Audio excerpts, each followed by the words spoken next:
இப்படி காலிலையும் கையிலையும் கண்களோட முக்கியமாக புலிகளோட கைகளும் கால்களையும் பெற்றாராம் வியாக்கர பாதர். அதனால தான் அவருக்கு வியாக்கரம் அப்படின்னா சன்ஸ்கிருத்தில் புலின்னு அர்த்தமா. ஸோ அவருக்கு ரொம்ப ஈஸியாக போயிடுதான். ட்ரீஸு, தானி புஷஸ் எதை வேணால் கிளைம் பண்ணி அழகான பூவெல்லாம் எடுத்துன்னு வருவாராம்.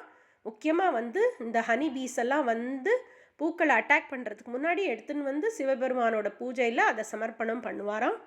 அவரும் தில்லை அப்படிங்கிற இந்த ஒரு வனத்தில் ரொம்ப நாள் பல காலம் தவம் இருந்தாராம். முக்கியமாக சிவபெருமானோட ஆனந்த தாண்டவத்தை பார்க்கணுன்னு, தரிசனம் கிடைக்கணும்னு பத்தஞ்சலி முனிவரும் அதே இடத்துல இன்னொரு குட்டில் அமைச்சு சிவபெருமானை நோக்கி தவம் இருக்கார். 2 பேருக்கும் சிவபெருமான் பிறப்பில்லாத சிவபெருமான் பிறந்தது ஆருத்ரா தினத்தில்.